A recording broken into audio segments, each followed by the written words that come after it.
This is the People Before Politics show, broadcast every Sunday at 6 p.m. Hosts Damon K. Jones and A.J. Woodson bring you the news that impacts our community. Join us for unfiltered, unapologetic coverage of the stories that matter most. Black Westchester Magazine presents The People Before Politics show, the news with the black point of view.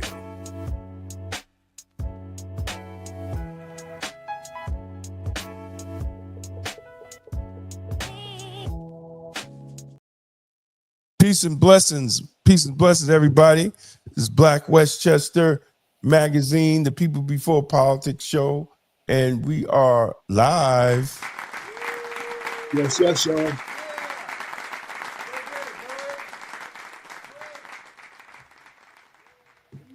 Yes, Sean.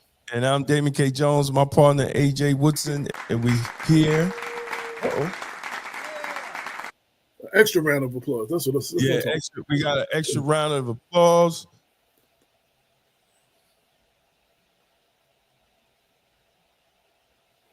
Did you mute yourself? I don't hear you no more.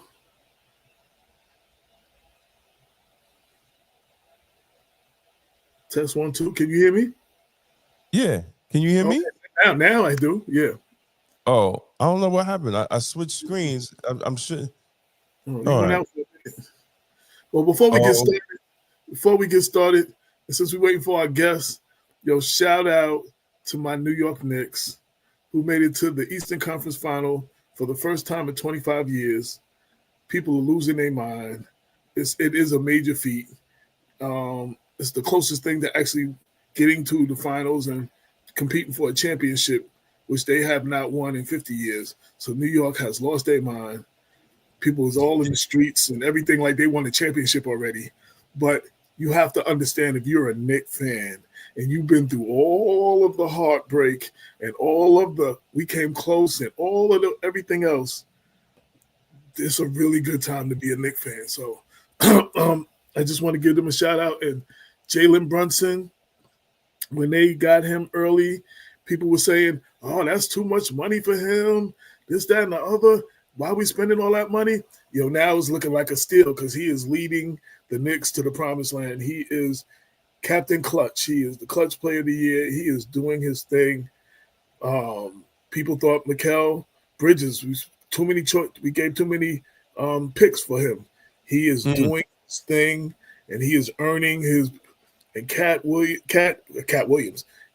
Anthony Towns, is a beast, and then OG, and I can go on and on and on. So I just wanted to start off shouting out the Knicks to all my fellow Knicks fans that have shared in the heartbreak and heart pain all these years.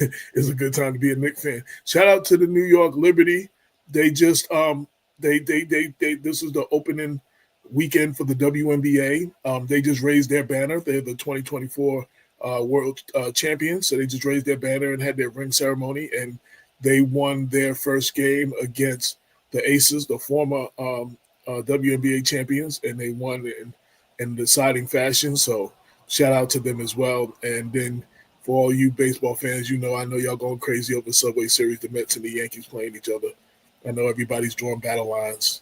You either a Met fan or you're a Yankee fan. You can't be both. Like, it's like Bloods and Crips when it comes to that, Damon. So it's like they're crazy. So right now, it's the Subway Series. They're playing against each other. So right now, New York, and then we're in the hockey playoffs too. So right now, for New York sports, it's a good time to be a New York sports fan.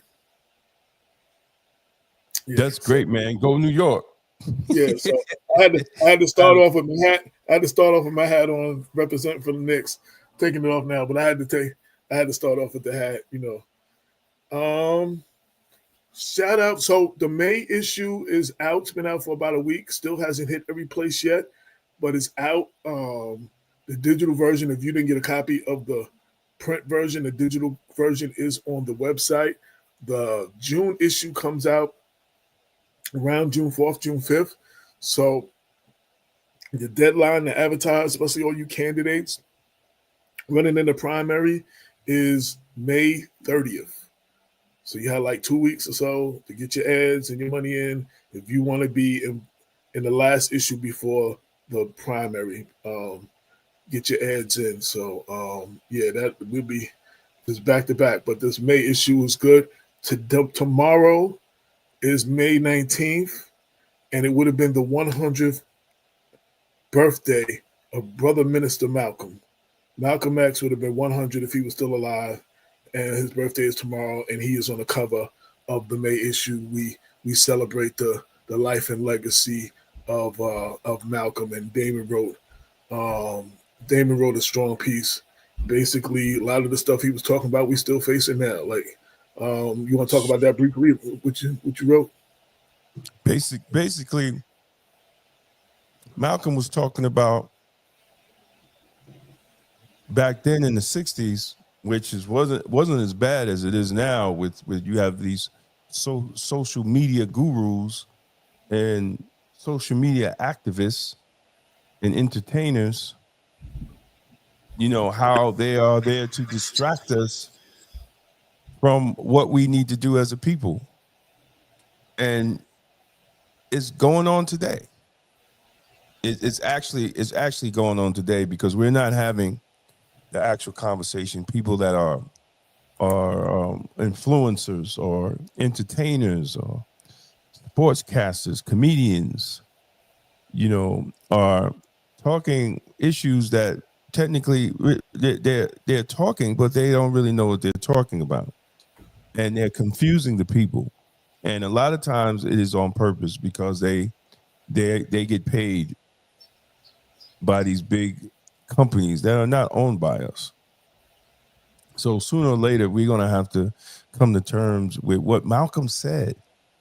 You know, the things that Malcolm talked about as far as us being self-sufficient and working together and having cooperative economics and having even a defense team to defend our communities from those from the outside. We're not having these conversations. We're not having these conversations in the pulpits. We're not having these conversations in organizations. You know, and that's what Malcolm was talking about. How soon we forget. How soon we forget what he was actually about. You could listen, man. You could be a white person, and you could have white pride. I don't have any problem with anybody that has white pride. The only problem I have is when you use your white pride to subvert my black pride.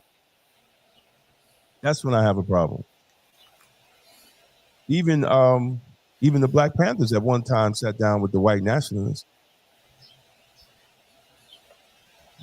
and they found out they had more in common than they had uncommon. Towards the end, they joined forces. Exactly. White nationalists, some of the street gang, they joined forces with everybody at some point, and that's when they were too powerful and had to be stopped. Exactly. See, I question anybody that want us to be friends with corporations instead of working on self-sufficiency and working on having businesses of our own. There was a video up with Dr. Claude Anderson. He was talking about how many black businesses that we had, black bus companies and broom companies, and we had cooperative economics, and we was employing black people, and we gave it away in segregation. Go ahead, AJ. Let me take this. No doubt. So, we celebrate. So I wanted to celebrate Malcolm. I mean, and there's a lot of things going on locally, but I figured I wanted to give him the cover, celebrating 100 years of his birth and all the things that he did and what he meant to us as a people and his fight for justice and freedom and black nationalism and internationalism. One of the parts I got the 25 strong Malcolm X quotes. David wrote a piece that he just told you about, and I wrote a piece, celebrating his life and legacy. It's in the centerfold of the paper, pages 14 and 15. Like I said, if you didn't get a print copy, you can go to blackwestchester.com to find it. Hit the BW newspaper tab and you'll find it. You can read it right there. And I think it's definitely a good read. Also on the issue I have, we got the school board election throughout the county, throughout the state, but I'm just dealing with the county. Tuesday, Tuesday, many municipalities will be voting for their school board trustees, their library trustees, and a budget for the school and maybe even the library. These votes are Tuesday. We tend not to come out for these local elections, but then we want to complain about how our school is not doing well or not serving our kids well or whatever. This is your time to be heard. You don't like what's going on in your school. You need to come out and vote for candidates that you do believe in. This is a very important election. These local elections are very important to your day-to-day. Your tax dollars go, whether you got kids in the school or not, your tax dollars go to the school. This is the education of our children, which are the future of our cities, counties, and state. Everyone needs to come out strong Tuesday. I have a list. If you don't know, I have a list in the paper, and I think on the website, yes, on the website too, of all the candidates running in the different municipalities, and the school board, and if they have a library board election, that's listed. And some places they have their location where you can vote is listed. So go check that out. Find out who's in your city is running, and go out and get involved. So Tuesday, May 20th is the school board, library board election throughout the state of New York. Hello, Amber. What should we be pretending that the media did to cover up the huge secrets that Joe Biden is in his 80s? That's a secret? Thank you for your comment, Amber. Please like and subscribe. Yes. Thank you for your comment, Amber. I think isn't he in his 80s? Yeah, I don't think that was a secret or a cover up of his age. I don't think his age was ever a cover up. So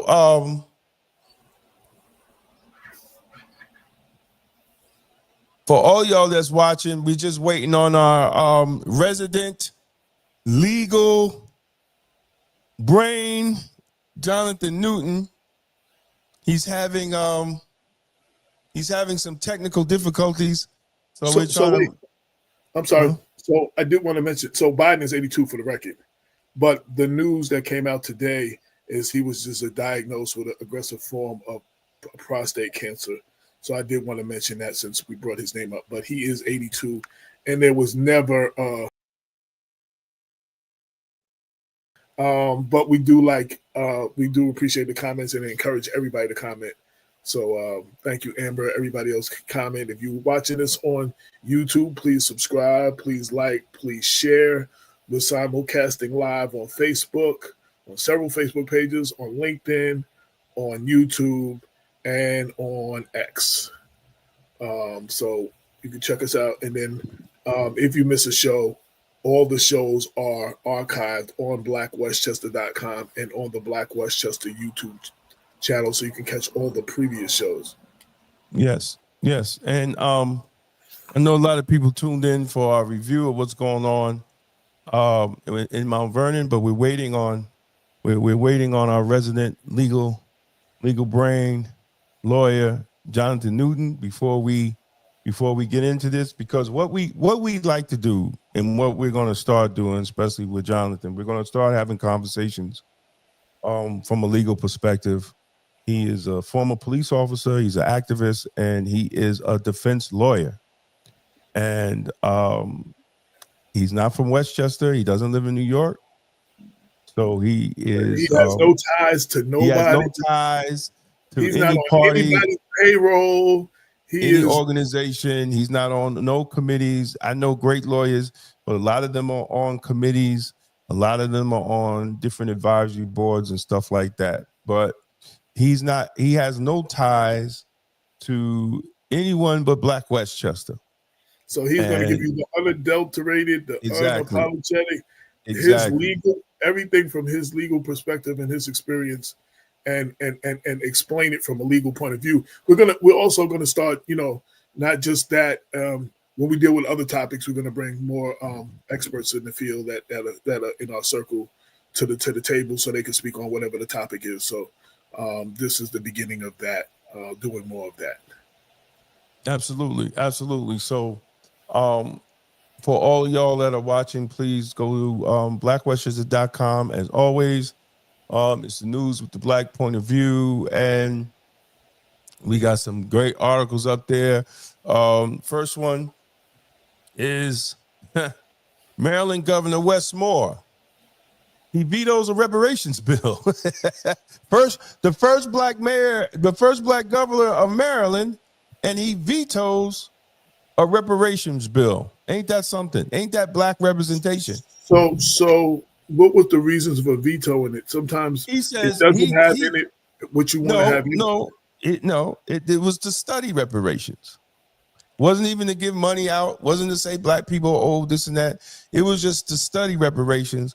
He vetoed it, claiming that we just got to get the work done. Well, how do you get the work done and you don't have a clear point of reference, especially in your state, because they were slaves, they were plantations in Maryland, which slaves worked on for free. So how are you going to not know? But see, he's saying what I'm reading. He's saying what you're saying. He said he announced that he vetoed a measure to create a commission to study potential slavery reparations in the state, saying that the issue has already been studied, and now is the time to focus on the work. That's what you've been saying. Well, no, but still, particularly for his state. Now, I don't know what the state legislature felt the need to do that. I mean, that's in their state. And I think every state should study how reparations affected their state, or how slavery in the 400 years affected their state. Like, we don't even know that reparations was given to black people in New York. How about that? Right here in White Plains. See, because if we don't have that knowledge of that and put all that information together. Now, if you're talking about from the government, I was talking about from the government entity. We already know that because they were the one that passed the laws. But how did that affect local areas and local states? No, but you talking about New York State, the Senate and the State Senate and Assembly were talking about voting to have the same study. thing. And you were saying, and that's for the state of New York. And you were saying that we've studied it enough. On the federal level, because it was federal laws. But I just found out a month ago that they actually gave reparations in New York. Right here in White Plains. Right here in White Plains. And a matter of fact, we talked about it when they were trying to sell the cemetery. The reporter found out that the Quakers gave it to the free slaves at that time in White Plains as reparations. So until we have, I didn't know that, and I lived in White Plains. Again, when the state Senate and the state Assembly was voting to study, you was like, yo, we've studied it enough. That was New York State. But the state itself, I was talking on federal. We understand the laws that happen, right? We understand the laws that happen. But I think every state should know what happened in their state. But on the federal level, maybe it wasn't clear. On the federal level, we know because it was the federal laws. It was the Jim Crow laws. It was all those laws that was federally mandated. But on the state level, we still don't know. We still don't know. And especially in Maryland, because they had slave plantations. Well, again, so in his he said in his state they have significantly studied the legacy of slavery. We do not need another commission to study the effects in the state. The state has significant studies. They have significantly studied the legacy of the state in their state. Okay, so that's what he's saying. Where is the push for actual monetary amount? Because if you're talking reparations, you have to know what you have, and then you have to create some type of monetary amount for the freedmen, not just for any African Americans, because that's part of the problem with these reparations legislations because they have to address freed men and women, descendants of freed men and women. You just can't say black people, and you just can't say African Americans. You have to say freed men and women, descendants of freed men and women. Yeah, African American descendants of slavery. Descendants of freed men and women. Freedmen, because that's what they were called. When they was called freedmen. That's where a lot of times you got the last name of Freeman. Descendants of slavery. The people. Well, I hear what you're saying. No, but let me finish. AJ, you're also going to say white people because they were white people that were slaves. African American descendants of slavery. So listen, freedmen is afterwards. Slavery. They're talking about descendants of those who were enslaved, and the effects it has had on their families and generations. So the freedmen was what was after that. So the freedmen was the result of being free. Descendants of the freedmen, we're talking about the descendants of the slaves. Well, I mean, we're still talking the same thing because the freedmen was the freed slaves. Freedmen was the free slaves. Yeah, we're just playing semantic with words. So I know that. But at the end of the day, I'm just saying when I said descendants of slavery, you saying freedmen. Right. For him to say that, and the fact that they had plantations in the state, you still have to have a correct record for it. And if the fact that we significantly studied it. Okay, well, if he felt that way, wait a minute. Then if he felt that way, what legislation are you going to move on to make it right?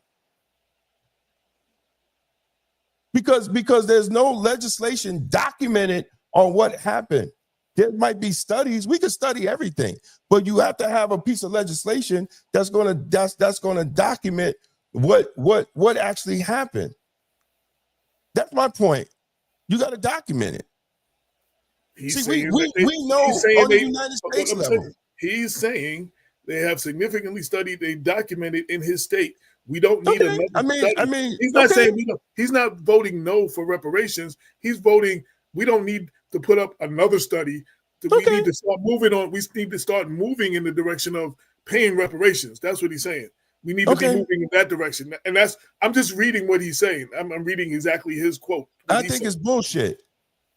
Okay. No, I really, my position, my position that is bullshit.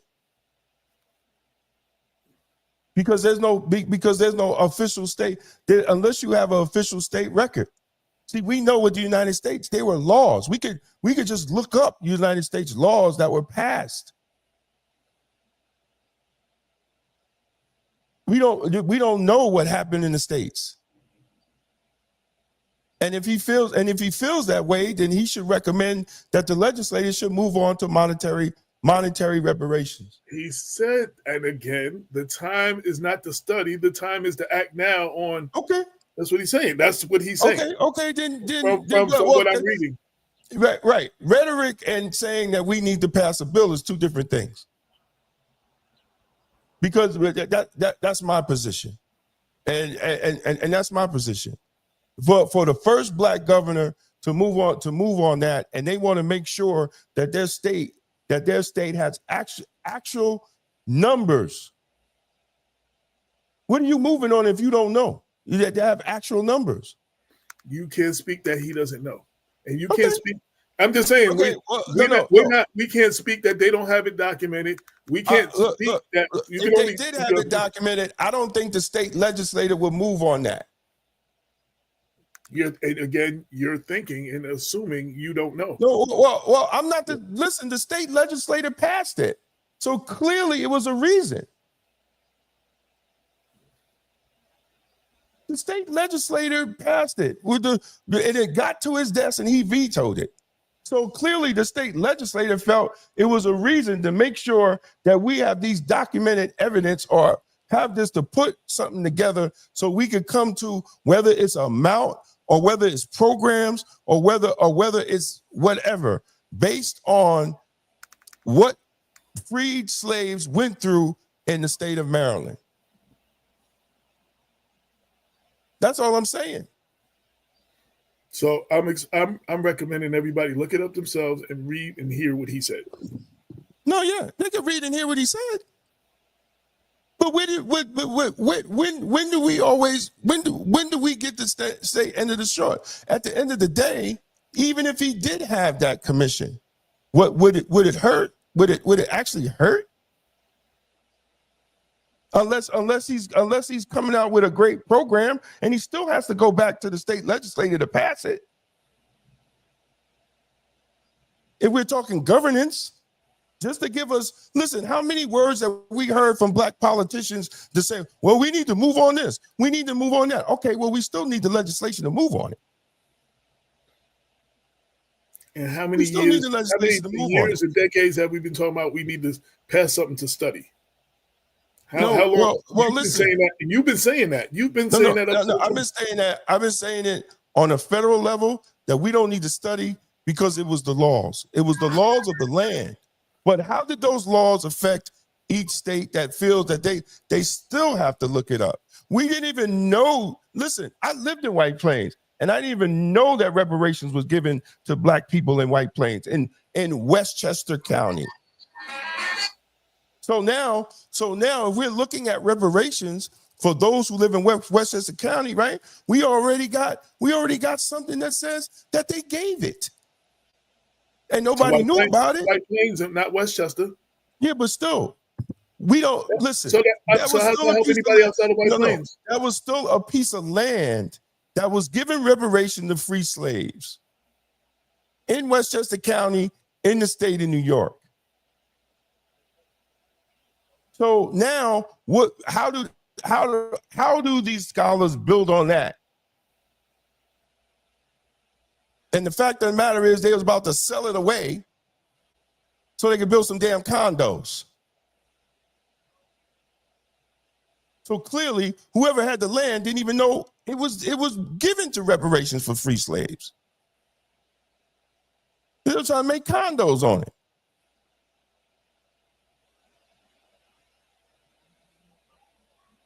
Until the reporter made the report.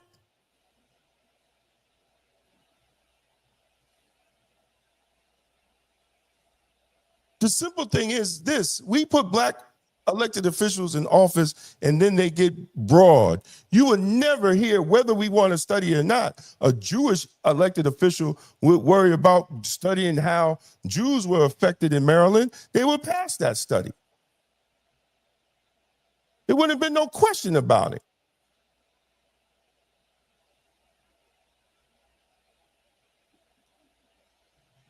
My problem on the federal level, they use it as tools to try to push legislation when they don't even have power in the Senate or the House. When it should have got passed under Obama, when the Democrats controlled the White House, the House, and the Senate, and it never got done. And now it's used as a goddamn feel-good moment or some rhetoric to get black people to think that these black politicians are actually doing something for us. Then you got the first black governor of the state. So I want to be clear. Reparations were not paid by the state or the country to White Plains. The Quakers, as part of a land grant, was given the cemetery to a free slave. That is not reparations. Right, no, but reparations were not paid by the state. No. I said the Quakers gave them. No, the reparations. But the reparations doesn't have to be money. Reparations doesn't have to be money. The government hasn't done it. The Quakers. I never said the government did it. I said the Quakers did it. Reparation comes from the government, not the Quakers. No, the Quakers gave them reparations. The Quakers. They gave them reparations.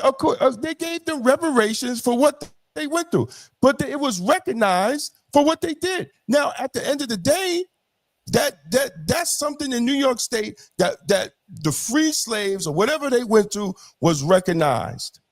And you talking about the church trying to sell it. Once the free black people that you're talking about got it, they sold it to the AME Zion Church. The AME Zion Church didn't take it over. They didn't just take it. It was sold to them. That's how they became the owners of it. The people that you're talking about that got it from the Quakers. Okay. And then, so they sold it. No. Well, we don't even know if they own it. You just said they got it as reparations. No, what I'm saying is, I'm just using that example. Whether they sold it or whatever they did to it, they still got it as a form of reparations from the Quakers. That's my point. Okay, but that's their business that they wanted to sell it. Well, my point was, and the church is trying to sell it or whatever. Well, which is crazy. But how's it crazier for the church to sell it than the free black people who got it as reparations to sell it? How is that crazier? Well, actually, they gave it to they sold it to the church. The church abandoned it. That's what happened. Read the first article. The church abandoned it. That's what happened. Read the first article. You read the second article with the Quakers. Read the first article. With the graveyard that's on it. And they still have to do a study to make sure where the graves at. They only got one little area that they think that was the area of the graves. That's not what we're talking. Reparation in Evanston is a blueprint for what can happen. Let me see news. Thank you, Lisa. Evanston, Illinois is a blue. I'll look that up. Thank you, Lisa. I'll look that up. At the end of the day, we know reparations needs to be a conversation. But when we disregard it at the level of government level, as I said in the article, it gives those people who feel that we don't need it an argument. See? That black governor don't feel they need to even study it. So what's the importance on it? It's bad enough that we got to fight Negroes that say we don't need it or we don't deserve it. But he's not saying any of those things. Wait, yeah, but how are you going to get it? How is he as a governor going to do it? Because he didn't lay anything out.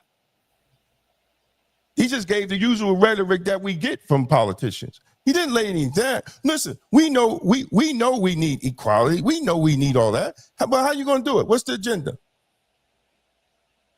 What's the agenda without pinpointing? I want to see. I want to be clear. As a journalist, I want to see what was proposed and what he vetoed, because I can't talk intelligently about this because I don't know what was offered and what was in it and what wasn't in it. Well, I mean, and what he felt wasn't enough. It's not a rocket science to create a commission to study it. I mean, that's the most simplest bill you could get. How many bills they've been trying to pass HR 40 since Conyers was alive. Which is a bill to study. Which is a bill to study it. So it could get into a committee. Understand that. But technically we don't need to study it, we know. But the process of government. He's saying the same thing. We don't need to study it. We know. All right, he's saying the same thing you just said. What is he proposing? Because it still has to go through the process of government. And he's saying that's where we need to go. That's the step we need to go. Even California had to study it first, come out of that, create the suggestions, create the things. So is he's going to do it, or he's recommending the state legislator to create to create something from it. I mean, at the end of the day, it is what it is. It is what it is. But before I can condemn him for voting against, I got to see what he voted against. You're not telling me what he voted against. You're not telling me. I'm telling you, he voted against the bill to study the reparations. But what did the bills say? Because come on, let's be real. There's a lot of bills and there's other things in the bills that have nothing to do with what you, and you vote them down because the other stuff that's in the bill or it doesn't go far. All right, but I mean, look, I Googled the reports. I didn't look at the I didn't look at the bill. I Googled the reports. No. I Googled the reports, and basically, from what the state legislators were saying, it was just a legislative bill to create a committee to study the effects on reparations in Maryland. Okay, but you're acting like you don't know that every bill has other stuff in it and sometimes doesn't go far enough, and people have voted down things. Then you know what? Then he should have been clear about that. Well, you didn't read it, so how you know he's not clear? No, but he wasn't clear about that. I know we read what he said. I mean, yeah, all right, we don't need it. We just need to work on it. We've been saying that. Well, work on what? Work on what? That's not what he said. But I'm gonna move on because you're not. You're all right. Let's go to the next. Let's go to the next one.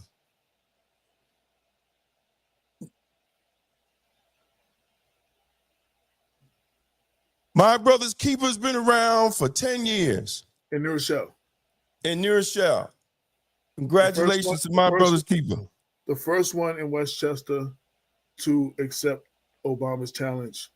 Both Andre Wallace and I were involved, and Jarrett, who's now city court judge, when he was city councilman, he invited us to help in the planning and the process in the early stages. Oh, that's right. He did start that, right? Right. He had me and Andre come through. The plan was, because Andre had brought it to Mount Vernon and Mount Vernon didn't step up. The plan was working with the three young black councilmen. We were all going to support New Rochelle. Then we were going to try to get it in Mount Vernon, and then we was going to try to get it in Yonkers. And with the three young councilmen, Chris Johnson, Andre Wallace, and Jarrett Rice. New Rochelle accepted it. New Rochelle has been thriving. Yonkers eventually accepted it, and Yonkers is thriving and doing great work. I believe we do have a My Brother's Keeper in Mount Vernon, but it's not on the same level of what New Rochelle and what Yonkers are doing, and a couple of what White Plains and a couple other cities are doing too. So I mean, we could do more, but New Rochelle was the first, and they and I believe they're the only one to earn national accreditation certification, and I think that's what this is. They just earned their national certification and the first one to get it. That's dope. Congratulations, man. Big shout out. So shout out to everybody that was involved, because there was a lot of people. The school district, they brought everybody together, all the leaders, and everybody was involved in that. That's dope. So I wanted to celebrate that, document that for them. All right, talk about this, AJ. New York Mayor Baraka speaks at the fourth court hearing. So they actually filed charges against him? Yes, he went to jail. He got detained. So he was invited by the congressional, whatever they're called, to visit. They claim it was just a visit for the congressional and he wasn't allowed. He's the mayor of the city. And they didn't yell at and push and try to arrest anybody but him. They called him out by name. He feels it's an attack on him because he's been speaking out, saying that even building the property, they didn't have the proper permits, and he's been fighting them on all of that. So the agency that they're talking about still pressing charges and going forth for a trial. And this is his press conference right after the first his first court hearing, and you got to watch it and see what he says. So that's what that is. I still reached out to him. I'm still trying to see if I can get him on the show. His people, because they sent me all the other information. I'm like, okay, we done ran the story. We want to talk to him, so we'll see if they get back to us. So Westchester union doctors, is it just doctors or doctors and nurses? Doctors, nurses, but it's a whole bunch of them. They rallied for a fair contract and patient care. There's a whole, you read the whole story. But they all came together, and they've been rallying. And I reached out to them to see if they want to come, if their representatives want to come on the show too. I'm waiting to hear back from them. But you can read the whole article for all the details.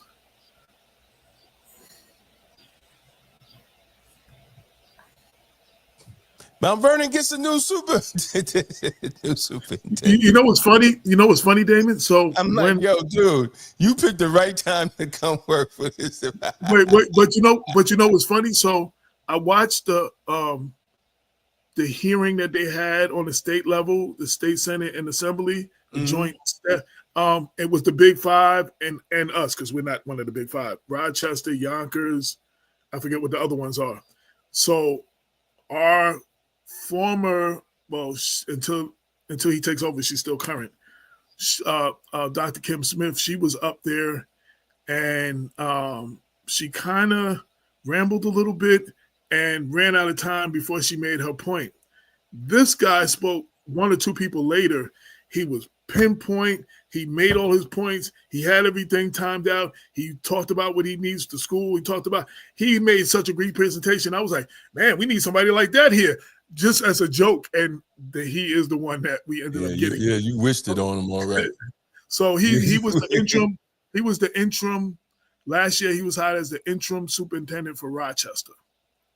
So we're going to see how that plays out, if he's going to be an independent thinker, if he's gonna, fall in line like the other ones have, and we're gonna see what happens. So, but that was the announcement. They announced that they appointed him.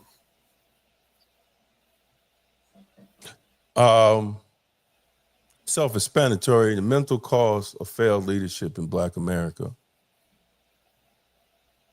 Part of the reasons that we have high mental health issues and mental health crises is because of the conditions that our communities are in. And we're always fed with hope instead of legislation, instead of policies that make our communities better. And part of that is what we see in the low turnout of voter participation, because there is no hope when you continue to do the same thing and expect different results, but you don't get different results. And we know that's called insanity. And that's part of the mental health crisis that's going on, is poor Black leadership. We continue to look at our communities, and think everything's okay. And when a young child gets on the 40 bus or gets on the bus and goes to one of these white communities in Westchester County and see how clean it is, and see that people actually take their trash and put it in the dumpster, and don't think that they come back to their community and wonder any different. It's not on the kids, it's on the adults. We like to put a lot of this stuff on children, but it's really on adults. We make the laws. We pass the legislations. We make the rules. The children just got here. So, I think we really, part of the time when we have discussions on mental health in the Black community, we also have to look at the leadership. We can't, if we're gonna be accountable, we got to be accountable all the way around. It's easy to blame children. It's very easy. So, that's part of that article. And so let's get into it, man. So I just want to say, I was just pulling up the article that Oh, thank you for this Big Five. New York City, Buffalo, Yonkers, Rochester, and Syracuse are the Big Five districts. Mount Vernon was also included in this the hearing as well. But those are the Big Five. As far as Lisa, I just pulled up your article, The Reparations of Evanston. They are the first city to actually have paid reparations. I'm reading through it now. I'm probably digest it after the show, but I just pulled it up. I just wanted you to know. Thank you, Lisa, for sending that. They've actually started issuing checks and in-kind services. Where at? Evanston, Illinois, in that city. That's what the article that she said is a blueprint that for what can happen. So I just pulled it up and I was starting to read it a little. Yeah, that's dope. So, yep. So I'm gonna digest it. I'm also gonna send it to you, Dave, so we could, we might want to do something on it. So, but I'll read it after the show, though. It's too much to read right now. So, Jonathan can't make it because he had an electrical issue in his house. Oh, okay, my brother. So we're just gonna get into it. I really wanted the legal. I really wanted him to bring this legal aspect to it. And I just want to say before we even get started, there's a lot. I'm here in Mount Vernon. There is a lot of accusations, assumptions, rumors flying, a lot of stuff being said that's not true, that nobody has no proof that anything's true. The fact was he was arrested, arraigned, and remanded into the county jail. You're going to see the press conference, which is short. The DA said that he admitted to some of it and further charges might be pending. A lot of other stuff, and the fact that individual Greg Bonaparte, who is the husband of the school board president, sent Mayor Sean Patterson Howard a text on April 28th. The DA said she got her tip on April 12th and started investigating. So April 28th, that something along the lines of what about a middle-aged associate of yours who's accused of sexual assault? Yeah, we're gonna play that. Right. So what I just wanted the fact. So then supposedly, allegedly, she contacted the DA's office, and then the Dwayne Murray, the coach, the suspect, released a video May 5th or so, saying that the mayor contacted him, and he vehemently denied it. And then now this week, the AG's the DA's office came, arrested him, arraigned. He was arraigned in Mount Vernon court, and then he was remanded without bail pending trial. So I just want to get clear. Those are the facts. A lot of other things that are said and are not facts. They're just people assuming things. Some people asking questions. Some people just making up stuff. And there's a lot of that going on right now. So I want to be clear. Those are the facts as we know them now. There's other things will come out, but a lot of things being said are not factual. They're just innuendo, political rhetoric. It's silly season. And I want to be clear on that because, we're supposed to be the point where we, tell you what's true and what's not. So go ahead, Damon. All right, hold on. I'm taking And he is, by the law, innocent until proven guilty. These are accusations and complaints. Well, according to the DA, he confessed to some of the stuff. So, well, the innocence is once you confess. I don't know how you can. I don't know how that works. Well, he still has not been that works. Right, he still has not been convicted of anything. He hasn't been convicted of a crime. And people have called him a rapist. And I think you told me I couldn't use the word murderer in the story because the person had. No, you can't use rapist. You can't use rapist. He hasn't been convicted of rape. Yes. No, he's alleged of sexual assault. And you can't. That's the charge. The charge is not rape. The charge is sexual assault. All right, here we go. Got it on mute. Against a child in the first degree, a Class B violent felony. The defendant was arraigned on a felony complaint in the Mount Vernon City Court yesterday. where Judge Peter Davis ordered him remanded to the county jail pending further proceedings. It is alleged that between October 1st, 2023 and March 1st, 2024, Murray engaged in 2 or more acts of sexual conduct with a child who was less than 13 years old, including at least 1 act of oral sexual conduct. On April 12th of this year, our office received a tip containing allegations of troubling conduct committed against the victim in this case. As soon as we were made aware of these allegations, we launched an immediate investigation. We interviewed relevant witnesses and analyzed electronic devices belonging to the victim. A search of these devices revealed that the defendant had exchanged text messages with the victim in which he discussed performing oral sex on the victim. Investigators also obtained and executed a search warrant for 2 cell phones belonging to the defendant, and we are currently searching through those devices. Is asked to call the DA's confidential tip line, which is 914-995-TIPS. That's 914-995-8477, and it's right over there.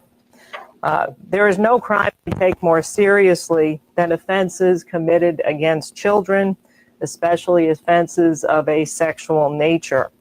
My office is fully committed to investigating and prosecuting any crimes involving child victims, no matter whom the perpetrator is or their statute in the community. I would personally like to thank everyone involved with the investigating and prosecution of this matter, including my office's high-tech unit, the Special Prosecutions Division, and the investigators who worked so hard and so swiftly to develop this case and to protect the victim in this case. I'll now open this up to a few questions. So that is what the district attorney, New Westchester District Attorney Susan Kikase has reported. And what I told you before that is the facts as we know them. There's been a lot of conversation. There's been stuff posted on buildings, calling the defendant, the suspect, a rapist, and a bunch of other stuff. And I just want to be clear on what we do know. Now, my gut tells me that there's a lot more to the story than we know. And what I say to everybody else, there's no need to assume anything because the truth is going to come out.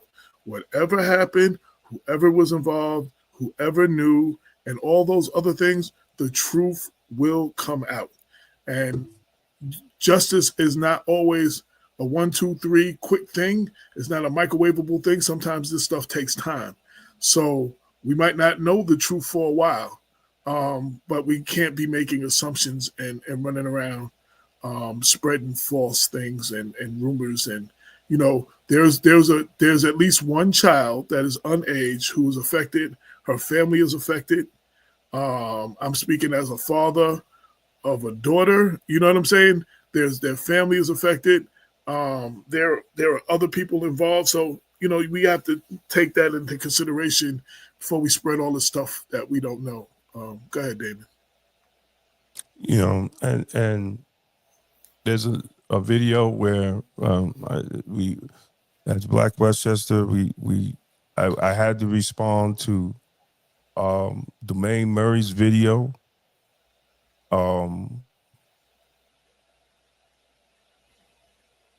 Responding to the mayor's statement,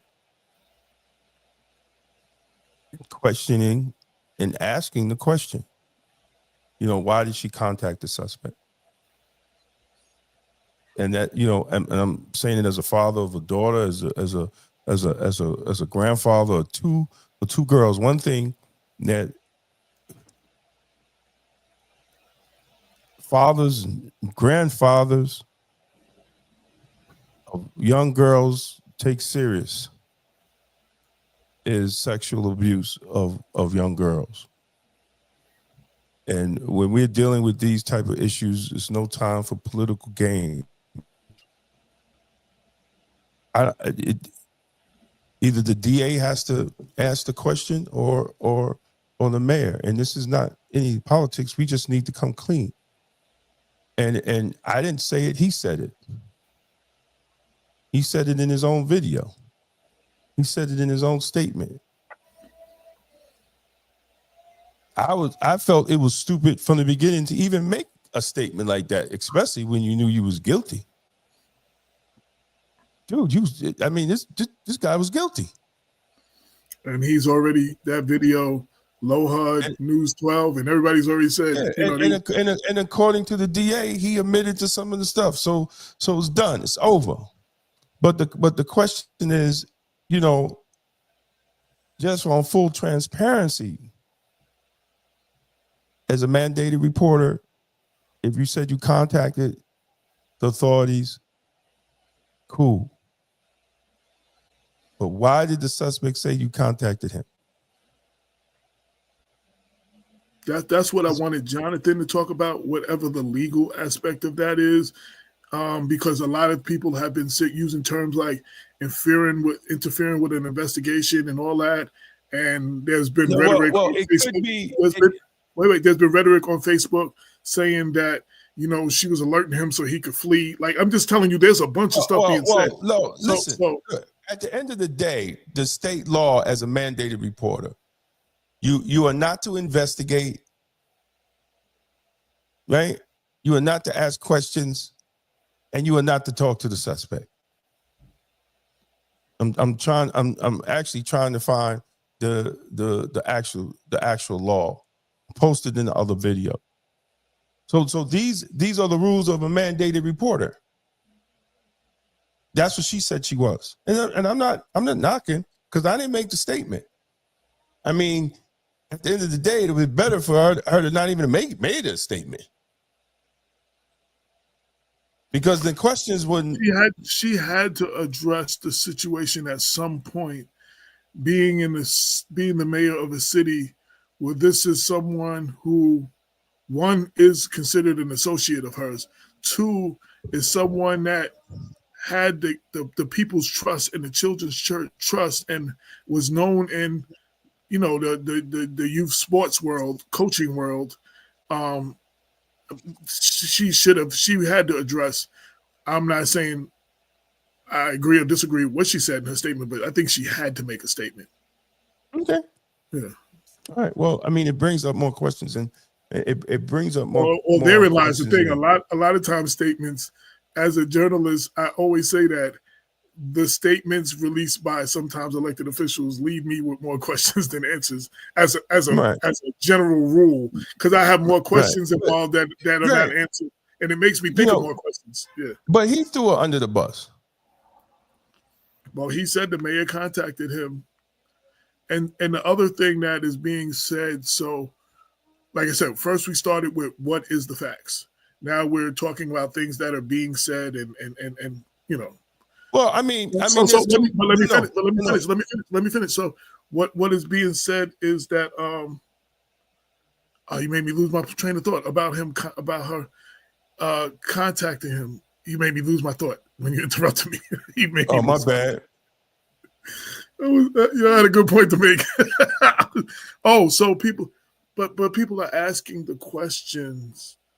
Who knew, and of those who did know, because they're affiliating him with other people, and if those people knew, and they're affiliating him with candidates that are actually currently running on the school board, and that had some sort of relationship or another, two different kind, with him, and if they knew, and these things are being pumped out, or through email blasts every day and Facebook posts and all of this stuff. This is the conversation that is being had.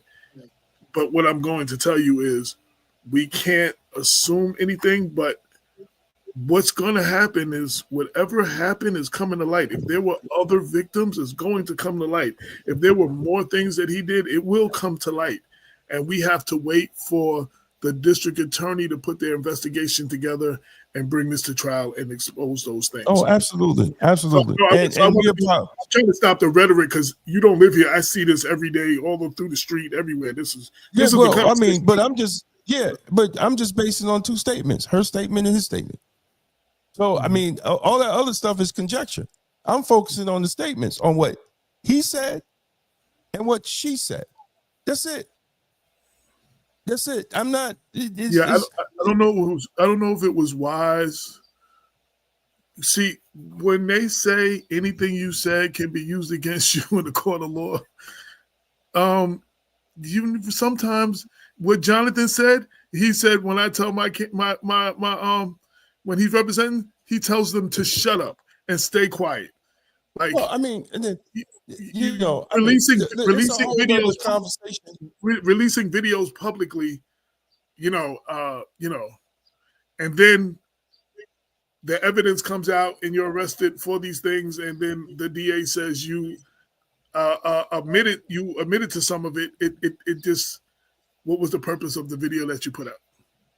Right. So, and for all the naysayers that have left comments on the other videos, on the articles, there's two statements. There's two official statements. There's a statement from the mayor as a mandated reporter, and there's a statement of the suspect who had just who a few days after this statement was arrested. I'm not worried about nothing. It was a statement, and it was a statement from the district attorney in the press. Right, and it was a statement from, well, three statements, and it was a statement from the district attorney. All that, everything else doesn't matter, right? It doesn't. It really doesn't matter, because those are what I'm calling the official statement. He will, for whatever reason, he got on Facebook and said what he said. And at that time, he categorically denied whatever his actions were. And that's his business, because he ended up getting arrested.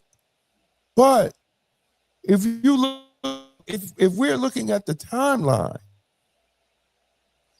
even from when she received the text messages on May 28th, April 28th, he says it. I didn't say it. AJ ain't say it. The district attorney ain't even say it. He said it. This man right here. Show what he show. Yeah, no, I'm getting ready to say it. This man right here says that he had to chat with the mayor the same day she received the text. Now let's play it. Candidates for re-election. And they're making all sorts of unfounded accusations against people they think are getting in the way. I am one of those people. Let me give you a detailed account of what happened. On Monday, April 28th, I had a chat with Mayor Sean Patterson Howard. She told me she got a text message from Greg Bonaparte with some serious allegations against her and a few others. As I've said, I was one of them.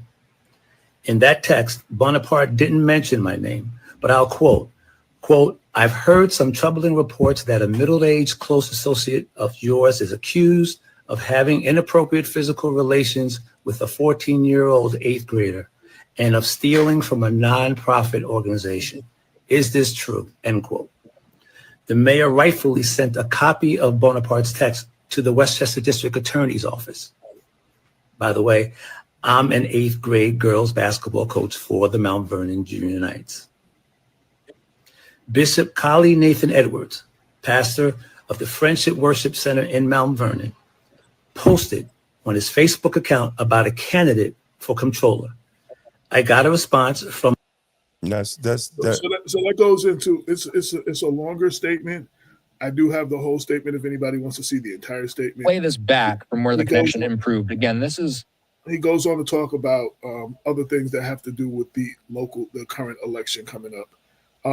But you heard him say from his mouth, when this is what Damon is talking about, that he said he had a conversation with the mayor after she received the text, and she told him that she received this text.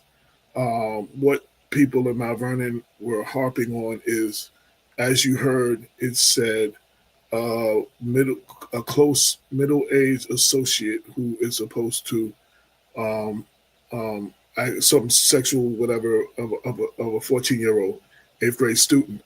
But in the statement, it never identifies the person they're talking about as a coach. It never identifies the person as a man. It never identifies the person as a male. I mean, never identifies the person by name. So people were wondering why, what made the mayor have that conversation with him, and then what made him make a video, even though none of this stuff was mentioned. And he said, "I am that coach," you know. So that again, what Damon said caused more questions than answers. Go ahead. Yeah. Well, and in her official statement, she talks about her being a minister, social worker. She read a vague anonymous text message. First of all, she knew it was anonymous because she knew who it was coming from. See, when you make statements like this, that's when Go ahead, read the rest of it. Go ahead. Anonymous and suspicious text messages contain allegations of sexual misconduct. While the message lacked specific details and appeared politically motivated, I did not hesitate to act. Allegations of this nature must always be treated with urgency. Upon receipt of the message, I immediately contact the Westchester County District Office. I want to be clear, I treat all allegations of sexual abuse with the gravity they deserve and have followed all proper protocols to allow justice to take full and fair course. As a mother in this community, I ask for prayer and support for the family to deal with the devastating experience. I also express my full support of the Westchester County District Attorney investigation. But nowhere in the message that she said that she sent it to the suspect. Nowhere, and the message was not anonymous. It was not suspicious because she knew who she got it from. Well, she could have felt it was suspicious. It wasn't anonymous. Suspicious is her opinion. If she, okay. Anonymous is not, when you know the person's name, is not anonymous. Exactly. And what made her send it to? What made her think it was him? And what made her send it to him? This is the question. That's why some people ask the question, and again ask the question: did she know? And if she did know, how long did she know? If she automatically identified him as the person they were talking about, without a name being mentioned, a sex being mentioned, or male or female. It wasn't, he says, yes, I'm an 8th-grade coach. It didn't say coach. It said middle-age associate. And those are questions. And what I'm saying is, these are questions people in the community are asking. These are questions that I can't speak for Damon, but my phone is blowing up and people have been asking me. And I can't answer those questions because I don't know the answers to those questions. I'm just letting you know that these are questions that people are asking and my phone is blowing up. So I don't know if there was any impropriety as far as people knowing ahead of time and not reporting it. That's going to come out in trial. That's going to come out in investigation. Those are the things we kind of have to wait for them to play out. We're not going to get those answers. No, we're not. And that's not how trials work, and that's not how investigations work. I know with social media, we want this microwave thing. We push a button, we get the stuff in 99 seconds or a minute, 2 minutes. You know, that's just not how the real world works. Sometimes the legal process takes longer to play out, and you know, you have to allow it to play out. I think, and this is my opinion, for the record, to anybody's watching. I think after the Facebook social media frenzy, the DA's office had no choice but to pull the trigger on arresting him. After all that happened. So maybe the investigation wasn't even full, but they had to do what they had to do because the suspect Because it was announced. Yeah, it was announced and discussed on Facebook. It was announced publicly on Facebook. You know, that there might have been an investigation, but I mean, they still have to answer. Why would you say you called the DA and say the suspect and then, you know, send the same text message to the alleged suspect at that time? So dealing with question, we said we're dealing with statements. So dealing with the statement, what was stated in the statement by the office of the mayor, Sean Patterson Howard, and you can see the graphic. You know, she posted that on Facebook. That's her graphic. These are her words. I want to be clear. I treat all allegations of sexual abuse with the gravity they deserve. And then this part, I have followed all proper protocol to allow justice to take its full and fair course. That was and again, I read that part because that's what I wanted, you know, to have a lawyer speak on that. Like we have a resident lawyer to speak on that, because is it proper protocol to contact the accused? No, I'm telling you, if you look up I'm saying, and I'm only going by her words, I have followed all proper protocol to allow justice to take its full and fair course. And there is a question of contacting and alerting the person who's being investigated on charges of such. So I'm sure she will address it. I mean, who's going to address it? Who has to address it is the district attorney at this point. Yeah, it's not. It's going to be a mandated reporter must immediately report suspected child abuse or maltreatment. It's New York State Central Register of Child Abuse Maltreatment. Right? Hold on. I'm trying to find the law. All right. It's New York State Service Law 413. Right? Mandate reporters are social workers, teachers, school personnel, law enforcement officers, medical professional, clergy, public officials, including elected leaders. So she falls under all that. Right? It has to be immediate. Yeah, clergy, elected official, and social worker. Yeah. Yep, she falls under all that. Immediate reporting, there's no required proof, there's no independent investigation, maintain confidentiality, right?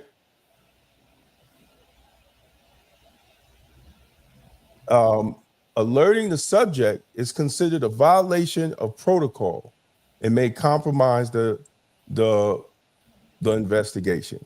What happens if a mandated reporter fails? They can be criminally charged with a Class A misdemeanor under New York state law. They also may face professional sanctions such as license suspension or revocation. If their actions compromise an investigation, it can rise to the level of obstruction or misconduct.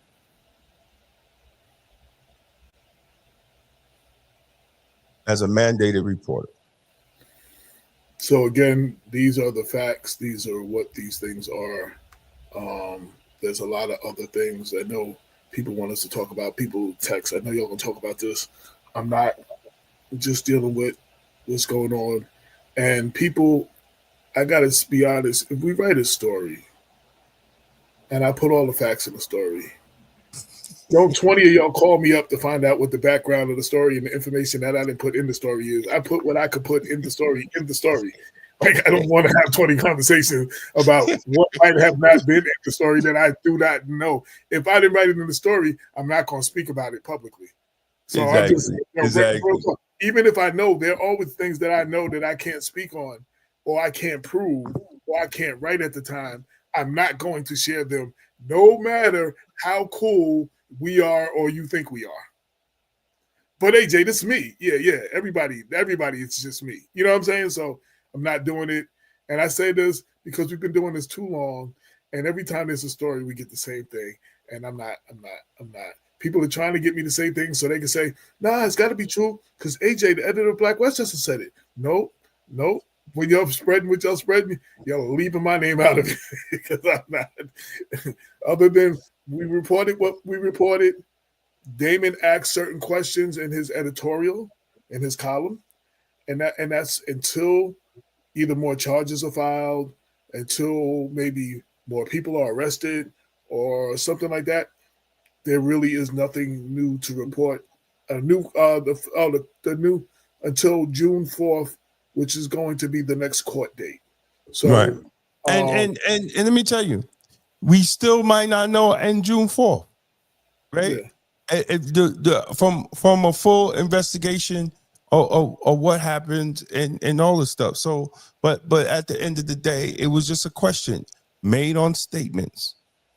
Now, people can take it however you want to take it. It is what it is. But we didn't make those statements. We didn't make the statements. Like I really, it's crazy how people get mad at me or AJ for reporting the shit that they do. If you don't want us to report shit, don't do shit. It's just simple as that. Like nobody, like you don't hear the things that we hear. You don't say that to News 12. You don't say that to the Journal News, to the New York Post. But you think you could say it to a black newspaper when you don't say it to the white ones. When Sam Zerka and the Westchester Guardian was doing, ain't nobody say nothing to Sam. And this is straight facts. And he was reachable and in the community as well. Like people use that. Exactly. Y'all ain't saying nothing to Zerka. I know you. I see you all the time. Zerka was everywhere too, so nobody was saying nothing to him. Exactly. Nobody say nothing to Zerka. He was doing club promotions and the whole nine. He was everywhere. Very easy to find if you were looking for him. Exactly.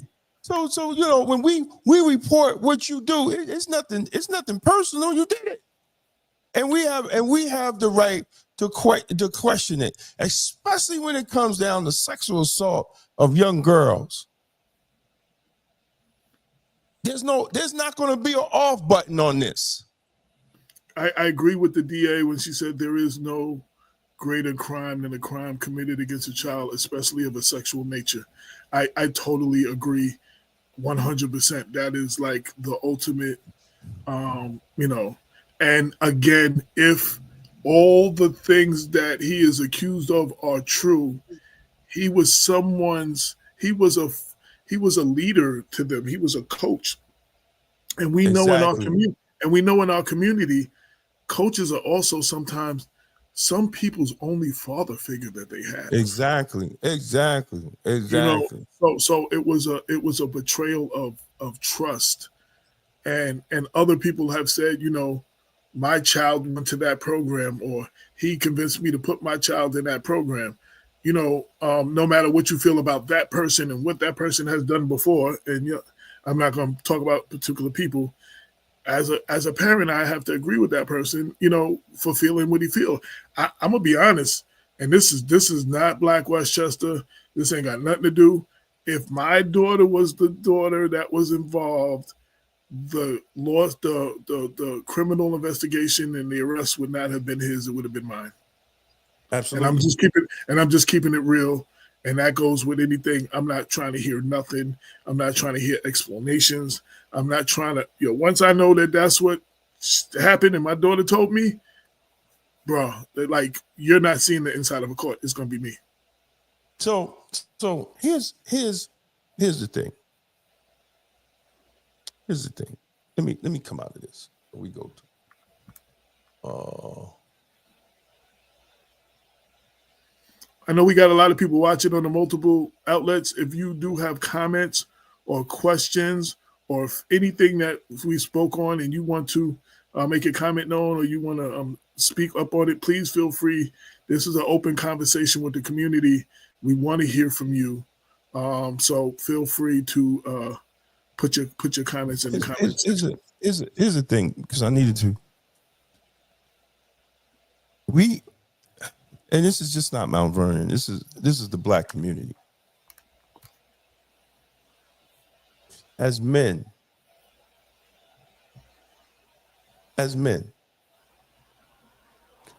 we have to cover our young girls, not just cover our women, but we have to cover our young girl.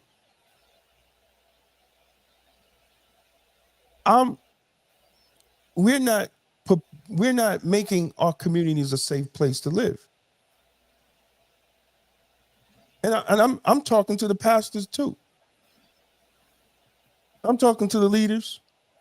I'm talking to the men. See, because if we was creating a safe community, someone with that type of urge would know not to do it. Would know not to attempt that to a young girl in our community. Because there will be consequences and repercussions before they even get to the DA's office. And the DA's office watching it is what it is. Because see, we got to learn how to police ourselves. We have a lot of examples of this in other communities that this has taken place, and they have a lot less crime in those communities. Don't you dare do it in Chinatown. No, but I'm saying we've had a few black communities that have policed themselves, and we have examples. Exactly. But we other group of people. Yeah, we talking about. We got to come under that. We have to come under that mindset, especially we supposed to be godly men. Yeah, this is not new. I mean, and it's a different situation. The guy who owned the barbershop where the fight took place with Kelly Green and him, when he asked all the men in the barbershop, that was his daughter or his stepdaughter, why nobody did nothing. The men in the barbershop said, we didn't know that was your daughter. Did you have to know? That was his response. You saw a girl. Exactly. Did you have to know it was my daughter? Like, y'all sat in Exactly. here and watched through the glass as this was going on, and y'all did nothing. So it's like we have a history of this kind of thing where people are not stepping up, men are not stepping up to be men, and I know you don't want to get involved. And the fact that what I don't like is the fact that an incident like this and there's total fucking silence from the men in Mount Vernon. Silence. Not even to put blame, but to ensure women and young black girls feel safe. To make them feel safe. Total fucking silence. See, we can't continue to blame the white man for things that we have control over. And one of the things we have control over is the safety of our families, our elderly, and our children.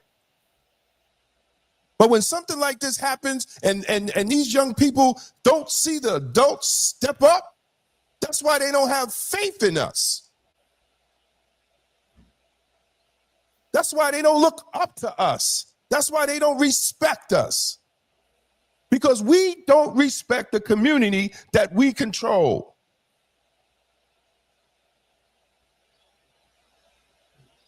We got to get it together. Pastors, leaders, politicians.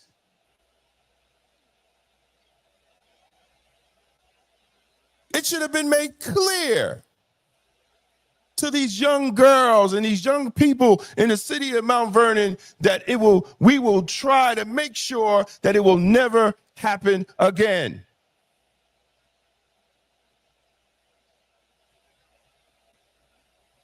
Pastors, get from behind your goddamn pulpits and come out in the street and talk to these young people.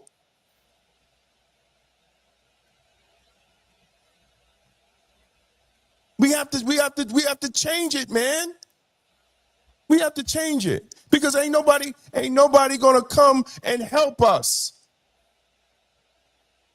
We have to help ourselves. The Bible said God helps those who help themselves. And we have to start helping ourselves. And nobody's going to do more for you than you're willing to do for yourself. So before any outside entities come in and before any outside agencies come in, you have to be you. There's stuff we need to do and take accountability of ourselves. We need to be holding certain things down. We need to give them a reason to come in here. If we're not showing the interest that we care, why should they care? I just wrote an article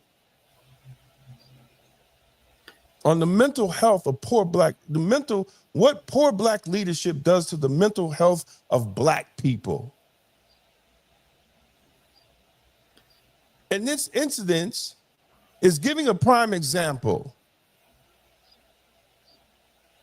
of what poor leadership does to the community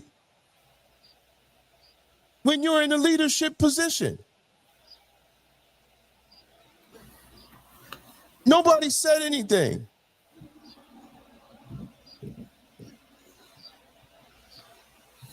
To let them know that this is not tolerated in the community. They don't want to hear political spin. These young girls want to hear that they're safe. You know why? Because there's many families out there that don't have a man in the house. And that's why it says a lot of times, both boys and girls, a coach is sometimes one of their only father figures that they have in their life. So when it comes from somebody who is that father figure, it makes it even more egregious. The offense, because they trusted them. There's somebody they trust. There's a lot of trust. You know, you trust your coach. You trust that person. I hear that the kids are talking about it in school now. The kids that was in the program, they're talking about it amongst themselves. Like, they don't know what to make of it. You know. And they should be making sure them young girls that's on that team get counseling.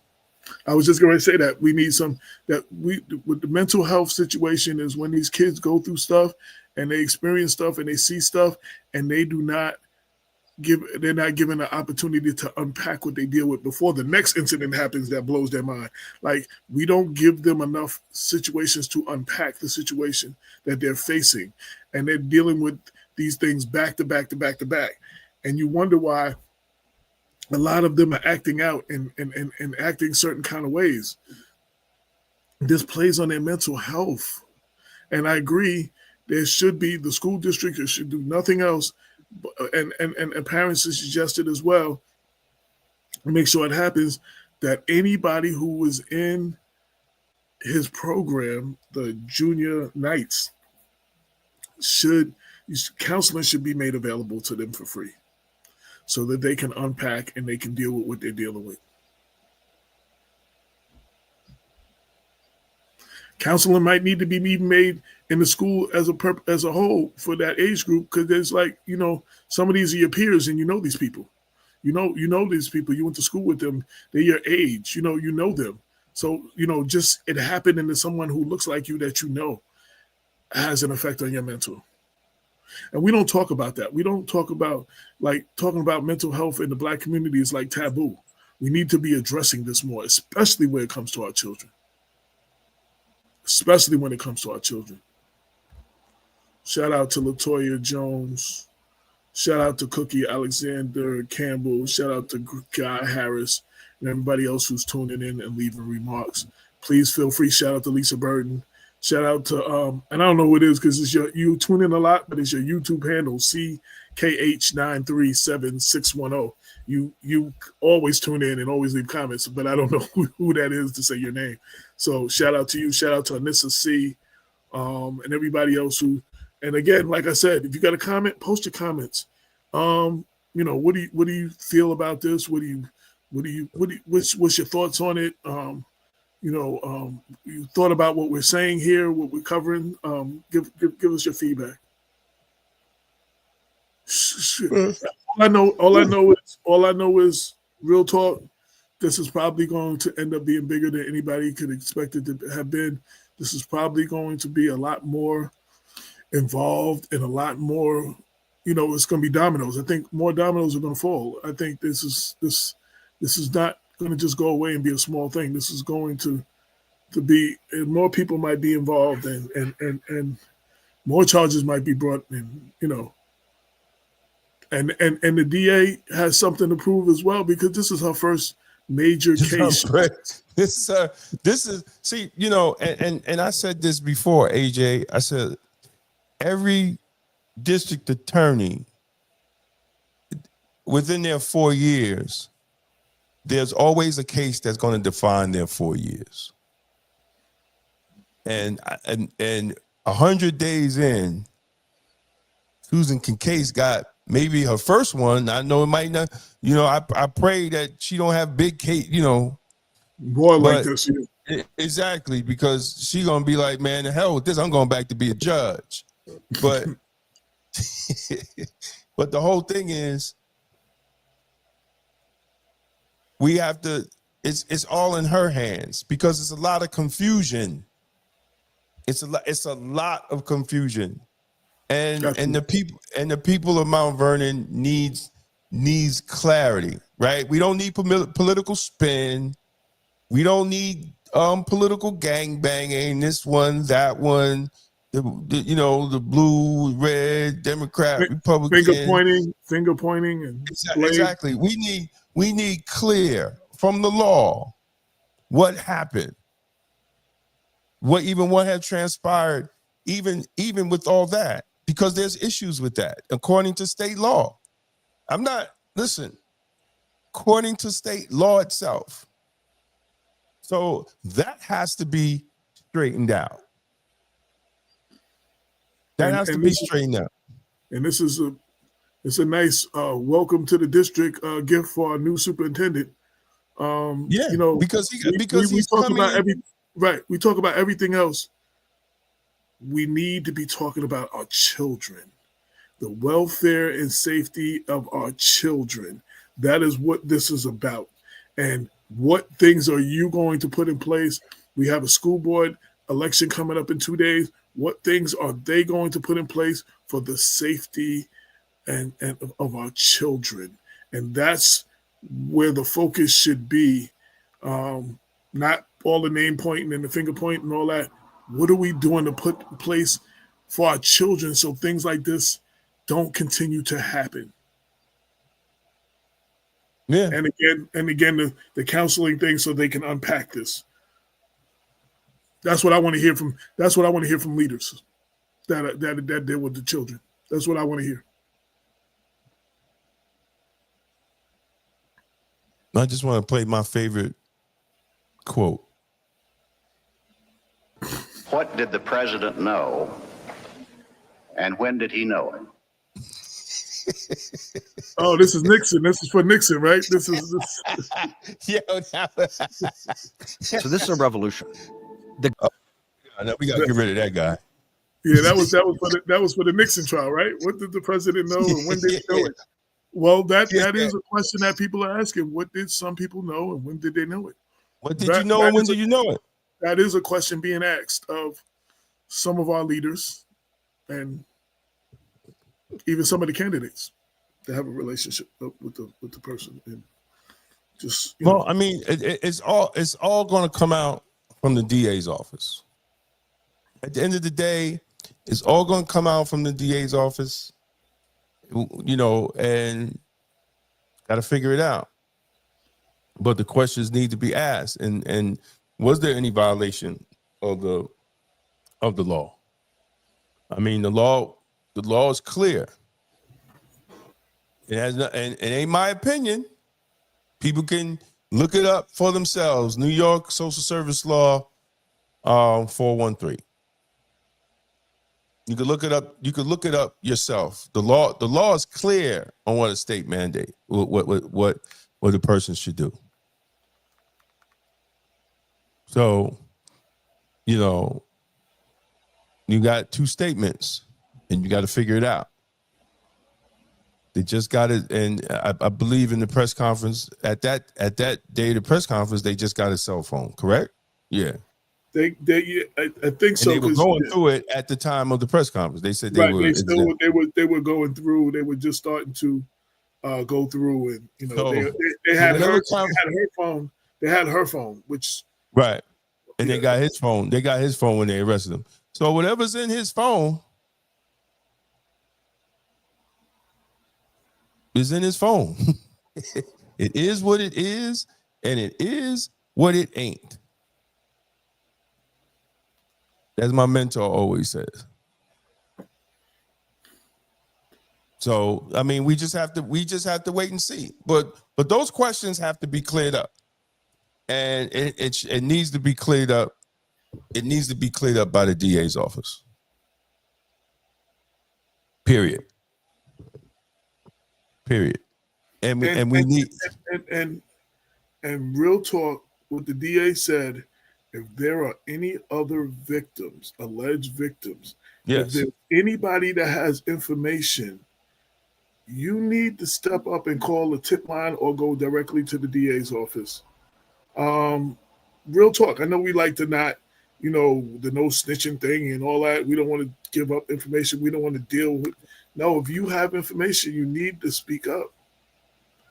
And if potential other victims in this in situations like this, you need to speak up. Yeah, you need to speak. You need to speak up, because that's the only way that we ensure that the violators of these rules. I'm reading the comment. Hold on. She said, Dwayne said he got a call from her, not us, and told him who texted her. So everyone should be mad at him, but she lied and said it was anonymous. We don't make this up. She's just a liar. That was Latoya. Now, Latoya, can you? The only thing I'm not clear on, you said Dwayne said he got a call from her, not us. Who is us? What entity is us? That's the only thing I don't understand. I didn't understand what the comment you said, and I know you said he got a call from her. Her is the mayor. You're talking about Mayor Sean Patterson Howard is the her, and the she told him to text us. But yeah, who is not us? Who's the us? That's the only thing I'm unclear with the comment. If you could respond there, I'd appreciate it. So we can just be clear of who we're talking about. Yeah.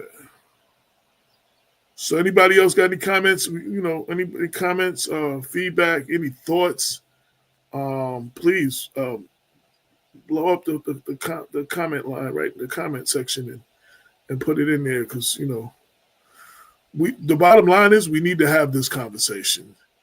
We need to make sure we put an end to the rhetoric and the innuendo that's out there. His live. No, you said Dwayne said he got a call from her, not us. Who's the us? Was the question. Who's the us? I don't know, like, if the organization or who's us? That was what I was asking. Yeah, so. But yeah, he said it. He did say it in his live. We played the part of the live where he said that. I do have the whole full thing, and it's actually still on his Facebook page. I put links to it in our stories. You could actually click on it and go to you're on mute, Damon. You actually go to his Facebook page and still see it. It's still up there? Yeah. As of yesterday. He couldn't even get the Facebook post there. Yeah, it's still up there. But I downloaded it just to have for future reference if I need it.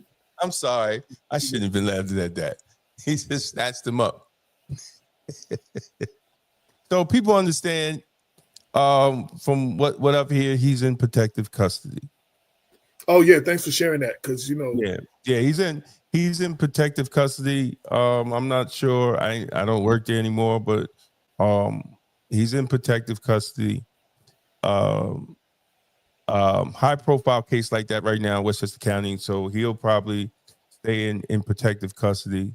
When he moves, 9 times out of 10, he's going to be escorted from his housing to booking when he goes to court.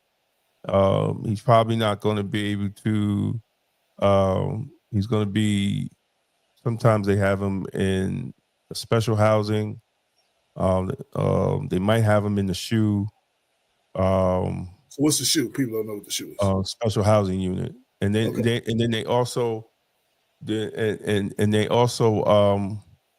I mean, there's different places they could house him, but I'm not sure. I didn't make any phone calls or anything to find out where he's housed, but he will be escorted, most likely, by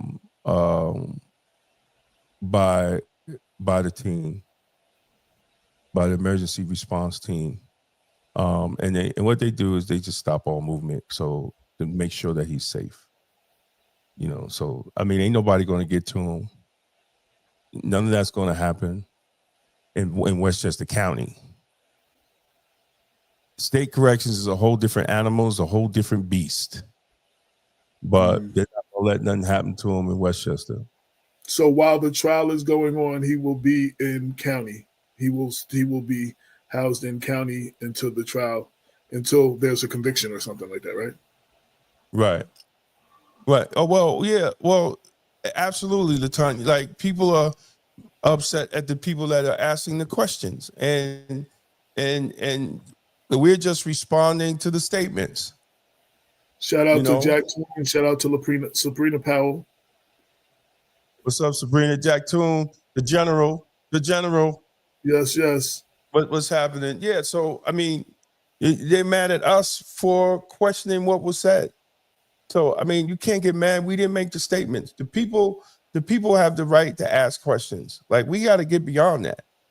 They have the right to ask questions. And if you're a leader, the people have a right to ask questions, no matter how outlandish you may think and ridiculous you may think the question is. The people who voted for you, the people who you are there to serve, those people have the right to ask questions. It is what it is, man. Like, I don't know. Unfortunately, they're not all going to be logical, and they're not all going to make no sense. But some of them are going to be outlandish. Some of them going to be unrealistic. But the people have the right to ask the question. That is democracy. Listen. I wrote my piece and I said what I said. And what up, Joe P? Good.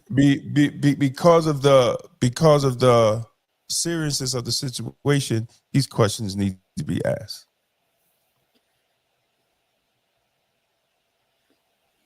I just really hope that the leaders in Mount Vernon will assure these young girls and young boys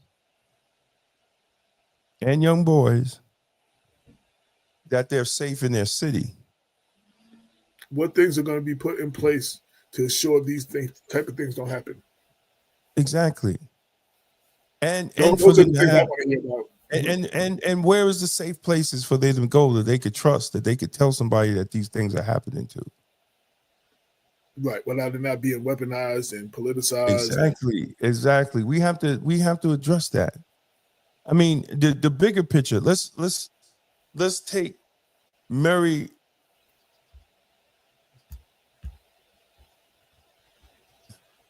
We got to take. That's another story, because I don't know what that. Yeah, exactly. Through the baseball coach. Lord have mercy. I don't know what. Hey, Jack, man, how do you come in when we about to get off and you want us to give a recap of 2 hours? So my brother Jack, the beautiful thing about the live video, the beautiful thing about doing the show is as soon as it's over, you can watch it from the beginning. So you can, and I do still check the comments and everything, so we will see all the comments and everything. But that's the beautiful thing about that. You can watch it live on any place that it was streamed, and in a couple of hours it will be on blackwestchester.com, and you can watch it there anytime you want, as well as any show that we've already done. So yeah, absolutely, Sabrina. We making it. Go ahead. We must make it about making it about the youth. Yes, we was making it about the youth, but I don't know anything. I can't speak on the baseball coach, right? You done took it to a whole nother sport. a whole nother coach right now. I can't. I don't know or didn't know that there was an issue. He said, "Oh hell no." I didn't know. I don't know or didn't know that there was an issue with a baseball coach, and if that is the case, I don't know. Afro Circus. Yeah, I forgot about. I should have had that one on here, man. Oh, I got the Afro Circus. I'm sure you always play it, so I'm sure. Circus, Afro Circus, Afro Circus, Afro, polka dot, Afro. Yeah. Sometimes even in the seriousness, and we're not making fun of the situation, but sometimes no, we're not making fun of the situation. Sometimes you still gotta laugh a little bit because this stuff will stress you out. So playing little things, we having a little fun, but this is a series. We are taking it serious, and absolutely. Jack, I got a new one for you, Jack. Jack, I got a new one for you, man. Nigga shit, nigga shit, nigga shit, nigga shit, nigga shit, nigga shit. Oh my. That's for you, Jack. That's for you, Jack. Oh boy. I know you like that one. I'm still trying to remember what show. It was a TV show where the white parents walked into the party and the dudes on stage. You never seen that one? Is that about the girls basketball coach from Mount Vernon? That is what we're talking about, Jack. We have discussed the arrest and arraignment of youth basketball coach Dwayne Murray, and we showed the Jesus Christ, 3 years ago. You know what? Somebody, hey, Sabrina, somebody called me today. They're from Greenberg. They don't live in the thing. They're on Facebook, so they see all the stuff. He said, "Yo, bro." He was naming, he listed like 10 people from Mount Vernon with sexual assault with young girls. He was like, "Dude, again?" And he named them. And he blew me away because I didn't even know. Well, I didn't know about that. And she's saying they tucked it under the rug. The purpose of this show is so this is not getting tucked under the rug. This is not going to get tucked under the rug. I didn't know about the baseball. I didn't know about the baseball coach. I didn't know either. And like I say to everybody, there's a lot we don't know. We deal with what's going on in Westchester. We benefit from those who do know contacting us. A lot of stories that we covered, someone contacted us and gave us a tip on what was going on, and we kind of looked into it. Some things we find that there's no there, but the ones that we do, we follow up. And she said the Pope. Or Pope. I don't know if she's named the Pope. Is the name Pope? I don't know. I don't know. Somebody named Pope? Yeah. I don't know. That's a new one. Yeah. Sabrina, we got to talk offline. Yeah. Oh, he's a Mount Vernon softball coach. Okay. So Sabrina, you do have my number and you know how to reach me. Because I don't have a conversation offline. I don't know. His last name is Pope. Okay. Yeah, but I mean, I think at the end of the day, we gotta make sure these young people feel safe. We got black men in Mount Vernon, the black pastors. I'm calling them all the black male politicians. He's in jail now. He's been convicted. He's in jail. Oh. Don't you get Sean phone? I listen. I don't know. I mean, the district attorney is going. So what we do know, they got the girl's phone because of communications with Dwayne's phone. They now got Dwayne's phone. Wherever that leads them, I'm sure they're going to go get other phones after they dissect his phone. Yeah. I mean, that's usually the process. You know what I'm saying? So he said Sabrina out here dropping dimes. Yeah, so he was convicted. So I don't remember the story but right. I just read that. Right. You always leave it up to Jack. Jack's always good for something. Jack's always. Listen, but on a serious note, man, I hope the leaders in Mount Vernon, and I have no problem joining to make sure that we stand with these young kids and make it that they can feel safe. And we listen, man, we have a culture at this point. There's a lot of single parents, single mothers. 80% of Black children are born out of wedlock. So there's a lot of women out here with young girls, and then they have to work 2 jobs. They gotta try to pay the bills. They gotta try to do all that, and we don't have a community network to make sure that these girls are safe. That these girls are safe. Wait, and in some cases, boys. Because right, some don't forget there's some of that craziness going on. And there's some boys, and there's some boys, right? So we got to change. Look, God is telling us to pivot. If we don't see what's going on throughout the world, or we're not watching, right? We have to pivot, man, to be more of a community. We really do, because if we don't, it's all going to fall apart. It's all going to fall apart. So, I mean, we got to get to that point where we're going to pivot on so many things in how we deal with each other, deal with economics, deal with Black businesses, deal with cooperative economics, deal with each other, deal with our faith, deal with all that. God is going to make us do it. And if we don't do it, we are failing the next generations to come. Period. It's no argument about that. Absolutely. Sabrina said no community center. Now here's a thought, Damon. Mount Vernon is closing 3 schools. We got 3 buildings. We could turn one of them, get some grants, and turn that into some kind of community center where kids can meet safe after school or something like that. We got 3 buildings that are closing. No, they need to talk. Well, you got a new superintendent. Yeah, he better come. He better come with some things to help these children out. Yes, Jack. I do know who he is. I've spoke to him. I mean, we ain't never broke bread. I mean, we never hang out or nothing. But yes, I do know him personally. Yeah, I know him too. I know. Yeah, I know him too. But I mean, look, I don't wish bad on nobody. But your actions, you need to be held accountable for that shit, Dwayne. It is what it is. I don't wish bad on anybody. We had our political discussions and disagreements, and I don't wish bad.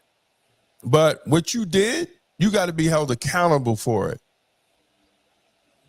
Oh, what you alleged, because you haven't been found guilty. I was going to say allegedly. What you alleged did, or what you said, what you confessed to the DA's office, according to the DA. I could say that. You need to be held accountable for that.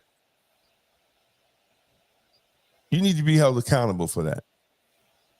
Because if that was my daughter, I already said that. They'd have been on News 12 just showing my mugshot smiling like this. And I would have went right back up in Valhalla with a smile on my face. And I would have chilled without even no PC, just chilling on the block. And I would have took it like a man. So, yeah, he confessed to some of it, Jack. According to the DA, you'll see, Jack. So when you go back over Jack, the show, when you play it again, you'll see it. right. We showed the 2-3 minutes of the district attorney's press conference. It's real short, and you can hear the words directly from her on what she said happened. And Jack, you gotta watch. Listen, man, go on Black Westchester YouTube. The DA's there, man. Yeah, because the press conference. Now Sabrina answering Jack. Jesus Christ.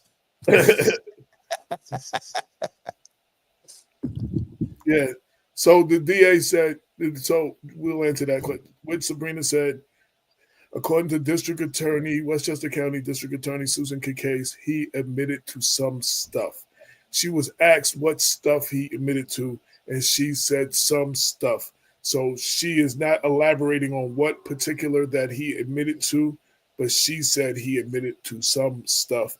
And that is all the information she is giving right now. So that is all the information we have. We don't know what he admitted to and what he didn't admit to.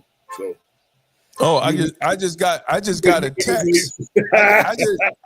I just got a text saying the Pope situation, that dude Pope was with boys. Jesus Christ. Oh, I do remember. You know what? Now I do remember something like that. Jesus Christ! Listen, man. Let me, you know, I'm gonna move on. I'm gonna move on to something else. Yo, like we gotta like sooner or later we have to have a conversation, man. We gotta really have a conversation. And as I said in the video, where is God in all of this? Where is God in all this? How we have all these houses of worship and we got so much devil movement going on in the city.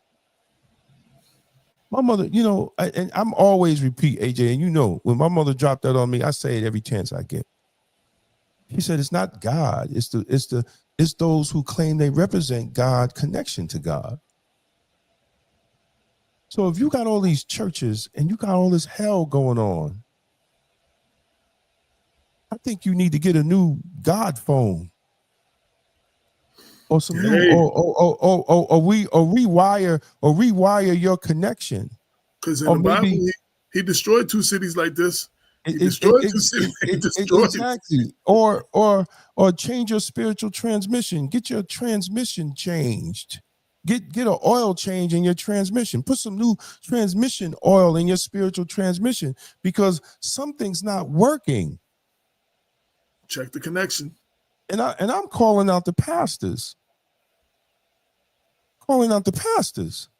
Y'all are needed more than ever right now. Exactly. Stay out of politics. As a whole. And there's one or two that are, but not enough of y'all are. There's a bunch of y'all here, and we need all of y'all to step up, and we need y'all to. And we need you to stay out of politics. Jesus ain't go around supporting Caesar or Pontius Pilate.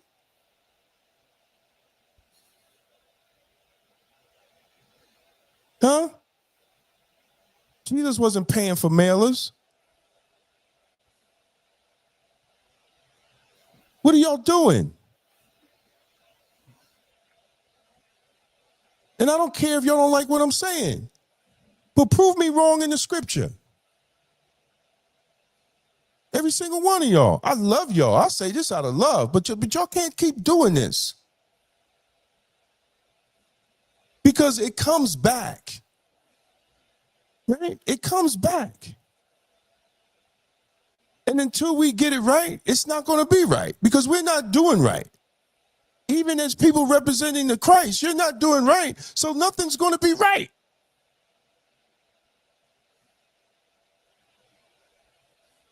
What's RV? What's the RV? What's the RV? I'm sorry. Kids got on the RV talking about the coach. What's that? What's RV? We old. You using these young, Sabrina, you using these young talk. I ain't claiming old. I'm old. What's that? I ain't claiming old. I'm older, but I don't know what RV is. Listen, I'm old enough. I got my AARP card. I'm old. And I don't know what RV is, Sabrina. You guys, spell it out. I don't know what RV is. I'm almost 60. Shit. I don't know that. We need a healing walk. But what is RV, though? Kids got on the RV talking about the coach. What is the RV? Oh, you talking about your truck? You talking about your truck? Sabrina, you talking about your truck? Yes, I think she's talking about a truck. I'm old, Ella. RV is what we have in Hartley Park. The chill zone. Okay. It's the truck. It's the truck. She said yes, it's the truck.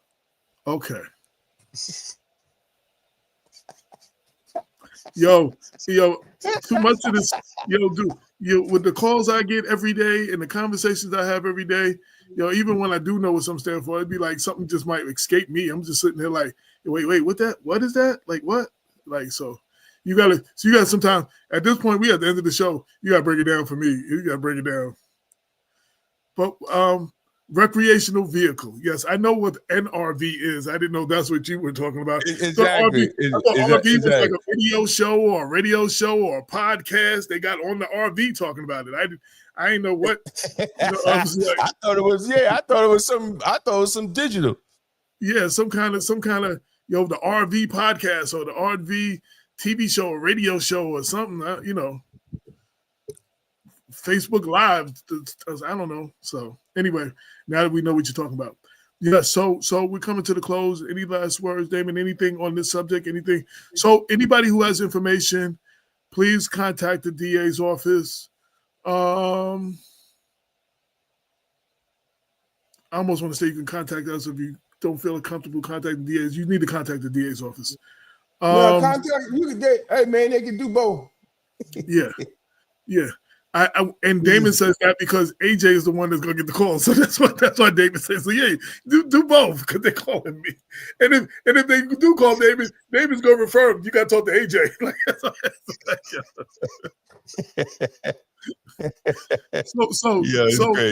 The May issue's out tomorrow. We celebrate the 100th birthday of Malcolm X. Everybody, you know what I'm saying, need to go listen to his speeches or whatever. Celebrate the life and legacy of Malcolm X. The June issue comes out June 4th. Last days to advertise is May 30th. Need to get your ads in, especially you candidates running in the June primary across the county. Get your ads in by May 30th. Do not wait till the last minute for placement. You'll be all the way in the back somewhere, in the middle of the back and somewhere. So for better placement, holler early because I'm expecting a lot. So get it in by May 30th. Don't wait till the last minute. That's it. School board election Tuesday. School board and library board elections throughout the county Tuesday, and there's a list on Black Westchester of all the candidates running in all the races throughout the county. So if you don't know who's running in your municipality and where to vote, you can check school board. Monroe, Simmons, Damon, AJ, good evening, gentlemen. Good evening, my brother. Hey, what's happening? And also, you can go to our YouTube channel.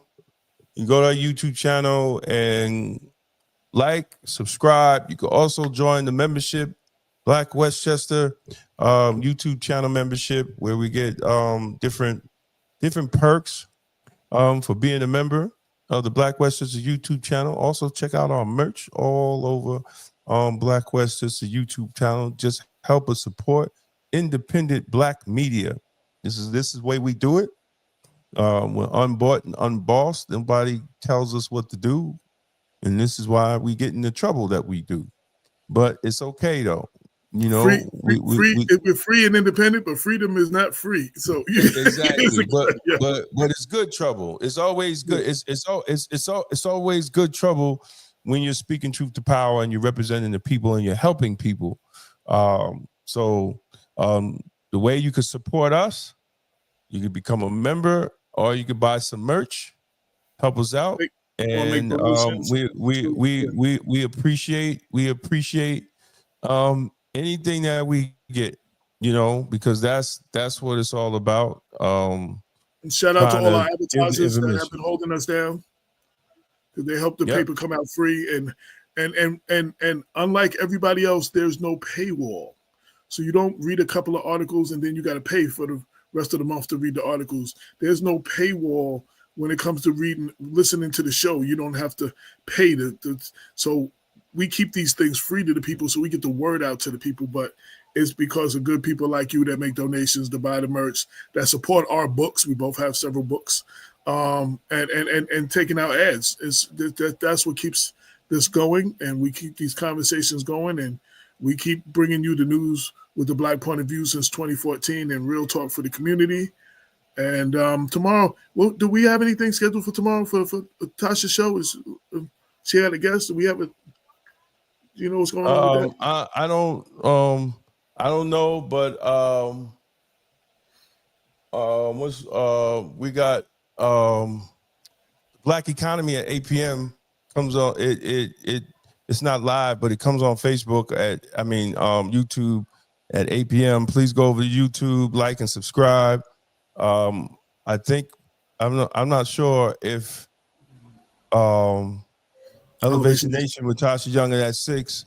If we're on, we're on. If you have not caught Elevation Nation, you can catch the archives again on Black Westchester under the People Before Politics shows. The next line is Elevation Nation. She's had some really good shows. The discussion of sinners was a really good show. The show with Reverend Margaret Coleman was really good shows. I think there was a show with former Congressman Jamal Bowman. So check out her show. It's usually on Mondays, most Mondays, between 6 and 8. Between 6 and 8. And then then 8 o'clock, the shows, yeah. 8 o'clock is the Black Economy, and we're talking about Black capitalism. Is it good or bad? We're having this conversation because a lot of people say capitalism is bad, but history has shown that there was Black capitalism. Like Black Wall Street was Black capitalism, but it wasn't a usury. It was cooperative economics. So we having a discussion on the difference between what Black capitalism is to the modern day capitalism, on how it was in Black communities in the 1930s, 40s, 50s, and 60s before integration, where we had to do for ourselves and have banks and businesses and stores and gas stations, all for necessity and survival. There's a difference. Now we're consumers, we're not owners. So we want to have that conversation of the difference between capitalism as we know it today and Black capitalism as it was when we were thriving before integration. So we want to have that conversation. So check that out at 8 o'clock. And shout out to our sister Kobe Jenkins. She's having our second annual Men Who Dare to Be Different, the Ultimate Power Brunch on Saturday, June 7th. We were honored last year for the first one. Keynote speaker is Dr. Yusuf Salam of the exonerated Central Park 5, and also New York City Councilman. And the Atlantic Star Legacy Award is going to be given to Dr. Bob Lee of WBLS, and several other people will be Shane, the councilman from New Rochelle. He's going to be honored. I can't see all the names. Several other honorees, and then there's they have their youth honorees. So it's a good thing. She's done the Women Who Dare to Be Different for years, and this will be the second year of her doing Men Who Dare to Be Different. So if you can, check that out. Shout out to Kobe Jenkins and all that she does. Support that organization. Absolutely. That's it for me, man. I'm out, man. Out like a scout with a new route. I'm out. All right. Well, that's it, y'all. We're out of here. God bless. This has been another episode of Black Westchester Presents the People Before Politics radio show every Sunday, 6 to 8. Simulcasting live on YouTube, Facebook, LinkedIn, X, occasionally Instagram, and wherever else they will allow us to stream. Until next time, peace. This is the People Before Politics show, broadcast every Sunday at 6 p.m. Hosts Damon K. Jones and AJ Woodson bring you the news that impacts our community. Join us for unfiltered, unapologetic coverage of the stories that matter most. Black Westchester Magazine presents The People Before Politics show, the news with the Black point of view.